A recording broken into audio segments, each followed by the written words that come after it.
So, the Francis Buchanan traveled to Rajmahal hills in early 19th century और उनके description में हमें देखने को मिलता है कि जो राजमहल हिल्स है वो इनपेनिट्रेबल, मतलब उनमें आप एंटर नहीं कर सकते आसानी से। एक ऐसा एरिया जहाँ पे डेंजर हमें हमेशा दिखता है, और जहाँ पे भी वो जाते थे उनको हॉस्पिटैलिटी नहीं मिलती थी, लोग हमेशा उनसे हॉस्टाइल रहते थे। वो ये सोचते थे कि ये कोई ब्रिटिश ऑफिसर है जो उनके सर्वाइवल को एंडेंजर करने आए हैं, और मेरी इंस्टांसेस में लोग उनको देख देख के अपने गाँव छोड़ के चले जाते थे और फिर कहीं और ही चले जाते थे। हिस्टोरियंस सिर्फ इसी अकाउंट पे रिलाई नहीं करते हैं। हिस्टोरियंस जो है रेवेन्यू रिकॉर्ड्स को भी मेनली प्रेजेंट करते हैं, वो उनको भी रिलाई करते हैं फॉर डिराइविंग द इंफॉर्मेशन, क्योंकि जो फ्रांसिस बुकैनन का अकाउंट है वो ये बताता है कि उसने क्या देखा और क्या एनकाउंटर किया। वो कुछ एक इन द सेंस वो स्टॉक बताता है, फ्लो नहीं बताता in the economics perspective, in the sense कि वो एक मोमेंट ऑफ टाइम को शो करता है, बट वो पूरी लॉन्ग हिस्ट्री को शो नहीं करता है। अब अगर हम थोड़ी सी लाइट थ्रो करें उन लोगों पे जो राजमहल हिल्स में रहते हैं, तो उन्हें कहते हैं पहाड़ियास, और वो फॉरेस्ट के प्रोड्यूस पे ही सस्टेन करते हैं, और वो शिफ्टिंग कल्टीवेशन को प्रैक्टिस करते हैं। कैसे? लैंड के पैचेस को कट करेंगे, फिर अंडरग्रोथ को बर्न कर देंगे, फिर उसमें जब बर्न कर देंगे थोड़े दिनों बाद वहाँ पे पोटाश से अच्छी सॉइल फर्टाइल हो जाएगी, और फिर अच्छे अच्छे क्रॉप्स वहाँ पे वो उगा लेते हैं और कंजम्पशन करते हैं। और वो जो ग्राउंड है उसे हो से लाइटली स्क्रैच करते हैं, और फिर कुछ साल तक कल्टीवेट करके उसे बैरन छोड़ देते हैं, फैलो छोड़ देते हैं, ताकि जो फर्टिलिटी है वो रीजेनुवेट हो सके, फिर वो नए एरिया में चले जाते हैं। फॉरेस्ट प्रोड्यूस की बात करें तो महुआ एक फ्लावर है जो फूड के लिए वो यूज़ करते हैं, कंजम्पशन के लिए। Silk, cocoons and resins, sericulture and resin culture they use for sale, and wood charcoal production करने के लिए वो करते हैं। अगर हम देखें कि पहाड़िया की जो लाइफ है वो सबसिस्टेंस स्ट्रैटेजीज क्या क्या हैं, तो हंटर्स भी हैं, वो शिफ्टिंग कल्टीवेटर्स भी हैं, फूड गैदरर्स भी हैं, चारकोल प्रोड्यूसर्स भी हैं, और सिल्क वॉर्म रियर्सर्स भी हैं। इन अल्टीमेटली वो फॉरेस्ट को ही अपना आइडेंटिटी भी मानते हैं और वो सर्वाइवल मानते हैं, क्योंकि वही उन्हें उनकी पहचान देती है और वही उन्हें सर्वाइवल भी देती है।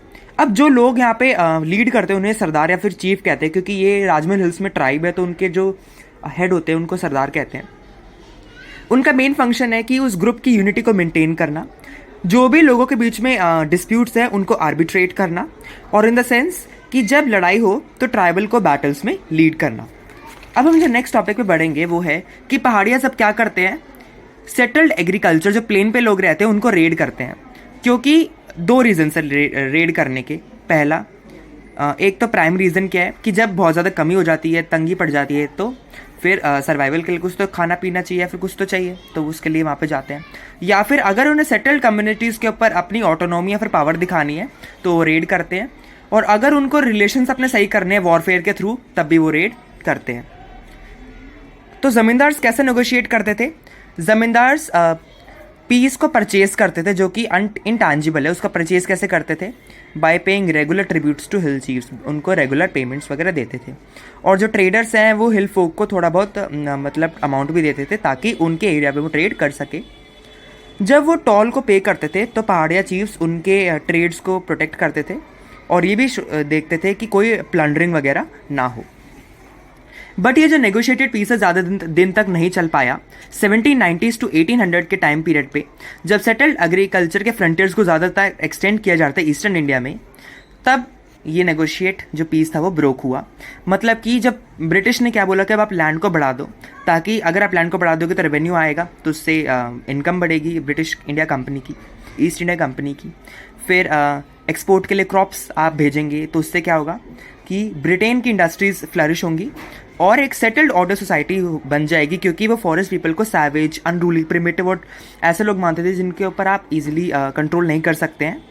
तो इस इंटेंशन से वो फॉरेस्ट को मतलब कट डाउन कर रहे थे, और फॉरेस्ट को क्लियर करके लैंड को एक्सपैंड क्यों कर रहे थे? ताकि फॉरेस्ट पीपल को भी सिविलाइज्ड बनाया जा सके। बट हो क्या रहा था कि जब ये एक्सपेंशन ज़्यादा एक्सटेंड पे बढ़ा तो हिल अब एक्चुअली जब ये रेड बढ़ रही थी तो कंपनी इसे कंट्रोल करने का बहुत ट्राई करती थी, बट ये बहुत ज़्यादा डिफिकल्ट होता था उनके लिए। तो 1770s में एक पॉलिसी आती है, पॉलिसी ऑफ एक्सटर्मिनेशन। उसके अकॉर्डिंगली एक डायरेक्ट ऑर्डर या फिर डिक्री कर दिया गया कि पहाड़ियास को आप हंट करेंगे और इन्हें किल करेंगे।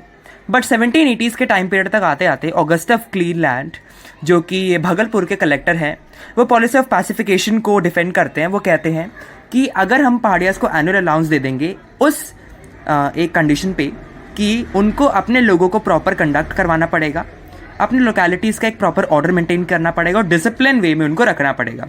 बट ये जो एनुअल अलाउंस वाली पॉलिसी है, दैट इज़ पॉलिसी ऑफ पैसिफिकेशन, इसको बहुत सारे लोगों ने मना कर दिया। और जिन लोगों ने इन द केस इन्हें एक्सेप्ट कर लिया, उन्होंने अपने कम्युनिटी में अपनी ऑटोनॉमी को खो दिया, या फिर उन्हें बोला जाता था कि आप ब्रिटिशर्स के ही क्या हैं, सबऑर्डिनेट्स हैं।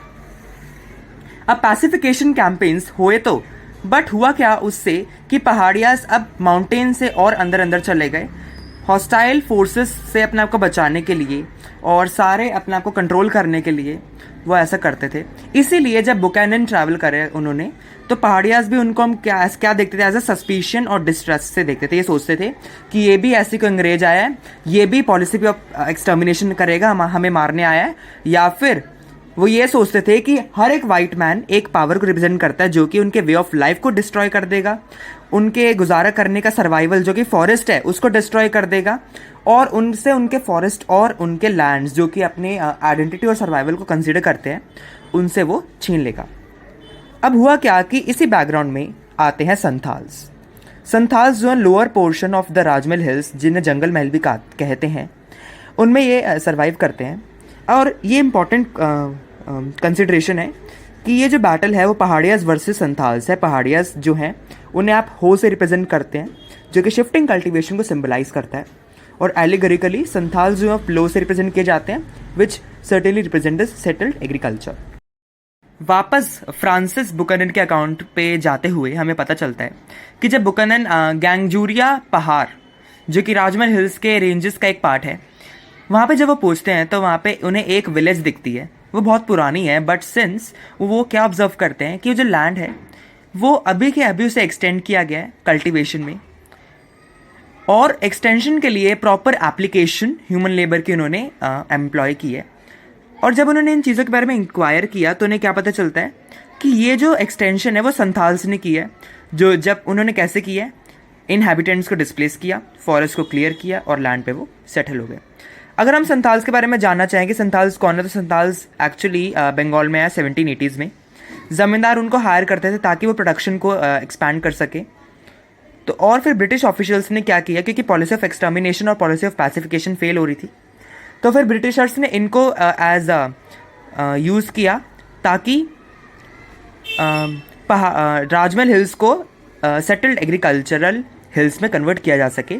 ब्रिटिश संथाल्स के पास गए, वो उन्हें आइडल सेटलर्स कंसीडर करते थे क्योंकि वो फॉरेस्ट क्लियर करते थे, लैंड प्लो करते थे, और उनमें एक चार्म था, एक एनर्जी थी, इन कॉन्ट्रास्ट टू पहाड़िया जो कि फॉरेस्ट काटना नहीं चाहते क्योंकि वो उनके आइडेंटिटी और सर्वाइवल है, प्लो को टच नहीं करते थे। और दे वर वेरी टर्बुलेंट क्यों थे, क्यों ऑप्रेसिव मतलब क्यों वो इतने ज़्यादा प्रोटेस्टिव थे, इसलिए थे क्योंकि उनके ऊपर इतना अत्याचार, इतना ऑपरेशन हो रहा था। अब संथाल्स को एक लैंड दिया गया और उन्हें बोला कि आप राजमहल हिल्स के फुट हिल्स में सेटल करेंगे। 1832 में उन्हें एक लार्ज एरिया जो कि है दामिन खो जिसे कहा जाता है लैंड ऑफ संथाल्स लिटरली, इसमें उनको रेलोकेट किया गया। वहाँ पे वो रहते हैं, प्लो एग्रीकल्चर को प्रैक्टिस करते हैं और सेटल पीजेंट्स भी वो बन गए हैं। एटलीस्ट उनको एक टारगेट दिया गया कि आप 1/10 एरिया जो है टोटल दामिन खो का, उसको आपको क्लियर करना है विद इन पहले 10 साल में। दामिन खो को जो पहले सर्वे किया, मैप किया, उसके बाद वहाँ पे बाउंड्री पिलर्स भी लगा दिए गए ताकि उनको डिमार्केट किया जा सके। और विद इन हमें देखने को मिलता है कि 1838 से 1857 के बीच में 40 विलेज से 1473 विलेजेस हो जाती हैं, और 3000 पॉपुलेशन से वो 82,000 में इतना मतलब हाई राइज हमें देखने को मिलता है। अगर हम थोड़ा सिचुएशन को देखें तो पहाड़ियाज और संथल्स के बारे में, पहाड़ियाज अब डीपर हिल्स में चले गए थे क्योंकि अब उन्हें डिस्प्लेस किया जा रहा था। अब उन्हें रॉकी और मोर बैरन टेरेन में उन्हें सेटल किया जा रहा था, और उनकी लाइफ से बहुत ज़्यादा अफेक्ट कर रहा था क्योंकि वो शिफ्टिंग कल्टीवेशन करते थे, और शिफ्टिंग कल्टीवेशन अब वो नहीं कर पा रहे थे क्योंकि मोबिलिटी रेस्ट्रिक्टेड है, क्योंकि उनको एरिया जो था उनका मेन वो उनसे छीन लिया गया, और हंटर्स को प्रॉब्लम हो रही थी क्योंकि फॉरेस्ट ही क्लियर करे जा रहे थे। संथाल्स अगर कॉन्ट्रेरी में देखें तो संथाल्स की जो घूमने वाली लाइफ है, मोबिलिटी, वो अब उन्होंने छोड़ दी। अब वो सेटल हो गए फाइनली। उन्होंने कमर्शियल क्रॉप्स को भी कल्टिवेट करना स्टार्ट किया, और ट्रेडर्स और मनी लैंडर्स के साथ उनके अच्छे रिलेशंस हो गए। बट एक ट्विस्ट हमें देखने को मिलता है। संथाल्स को सून ये रियलाइज़ हुआ कि उनका जो लैंड है कल्टिवेशन में वो उनके हाथों से धीरे धीरे जा रहा है। अब जो ब्रिटिश ईस्ट इंडिया कंपनी है वो बहुत ज़्यादा टैक्सेस लगा रही है उनके लैंड पे, मनी लेंडर बहुत ज़्यादा हाई रेट इंटरेस्ट चार्ज कर रहे हैं, और अगर वो पे नहीं कर पाते हैं तो उनके लैंड को ही ले लिया जाता है अल्टीमेटली, और ज़मींदार भी उनके एरिया को कंट्रोल कर रहे जा रहे हैं। तो 1850s में संथाल जो है ज़मींदार, मनी लेंडर और कॉलोनियल स्टेट के अगेंस्ट रेबल करते हैं। संथाल रिवोल्ट जो 1855 टू 56 में स्टार्ट होता है, इसी टाइम पीरियड के विद इन उन्हें संथाल परगनत भी दिया जाता है, भगलपुर और बिरभूम से एक एरिया एक्सट्रैक्ट करके 5500 स्क्वायर माइल्स का। और ये बोला जाता है कि अगर आप एक नई टेरिटरी बना देंगे इनके लिए तो इनके पास स्पेशल लॉज भी होंगे जिससे कि इनका रिवोल्ट क्या हो जाएगा, स्टॉप हो जाएगा। अब बुकनन के अकाउंट को थोड़ा सा देखते हैं। तो कंपनी जब अपनी पावर कंसोलिडेट कर रही थी और अपनी कॉमर्स या ट्रेड को बढ़ा रही थी तो उसे अब नेचुरल रिसोर्सेज की ज़रूरत थी। तो नेचुरल रिसोर्स के लिए उसने बहुत सारे लैंडस्केप और उन चीज़ों को सर्वे किया और बहुत सारे लोगों को ट्रिप्स पे उन्होंने भेजा, वॉयजेस पे भेजा। उनमें से बुकनन एक थे। उसने हर एक चीज़ को ऑब्जर्व किया, स्टोन्स, रॉक, सारे स्ट्रेटा, लेयर्स ऑफ सॉइल, सारे मिनरल्स को उसने मॉनिटर किया। उसके बाद उसने ज़्यादातर एम्फोसाइज इस बात पे दिया कि लैंड्स को आप कैसे ट्रांसफॉर्म कर सकते हैं ताकि आप प्रोडक्टिविटी बढ़ाएं, क्योंकि प्रोडक्टिविटी बढ़ाने से अल्टीमेटली हुआ क्या कि ब्रिटिश ईस्ट इंडिया कंपनी के जो है इनकम है वो बढ़ेगी। और वो ये ज़्यादा एम्फोसिस करते थे कि आप फॉरेस्ट ड्वेलर्स के लाइफस्टाइल को कैसे चेंज कर सकते हैं ताकि उनको हम एग्रीकल्चर लैंड्स में कन्वर्ट कर सकें। So this was all about the Santhal rebellion and the Paharia lives.